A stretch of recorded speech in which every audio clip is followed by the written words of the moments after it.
ngayon sa araw na ito ay magse-celebrate kami ng fiesta. Maaga pa lang ay nakapaghanda na kami. Natapos ng katayin ang baboy at malapit na rin siyang maluto, guys. Nakapagluto na din kami ng iba't ibang mga putahing panghanda. Hipon, lumpiang Shanghai,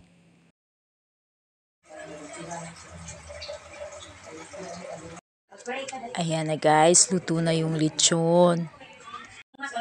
Ready na ang mesa. Ready na ang iskabetseng lapu-lapu, mga kakanin, matatamis, at saka prutas, saging, lansones.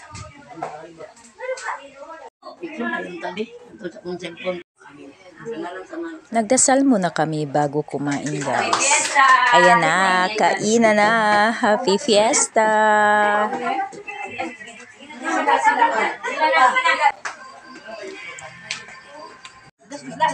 Nagpasukan na ang mga bisita at isa-isa nang kumukuha ng pinggan.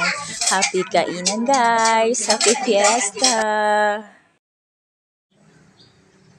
Nang sumunod na araw ay pumunta naman ako dito sa palengke ng Molave kung saan ay bumibili ako ng mga gulay.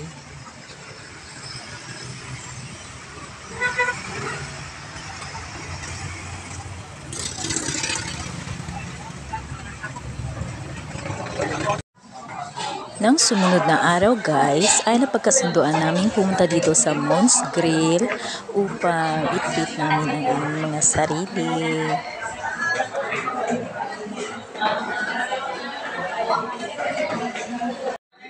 Ayan, at nakapag-order na din kami sa wakas at nakakain.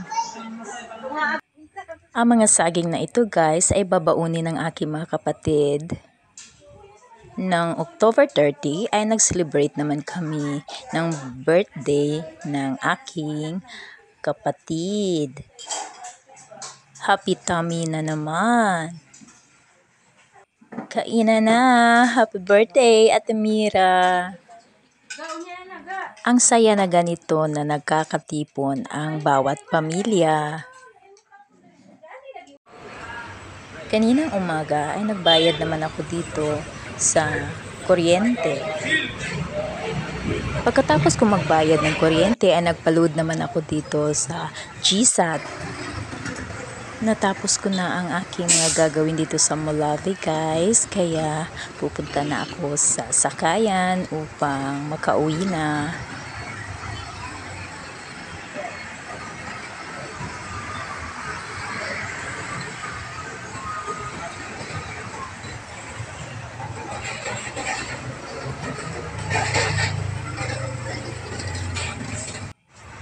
Ayan, nakasakay na din ako, guys.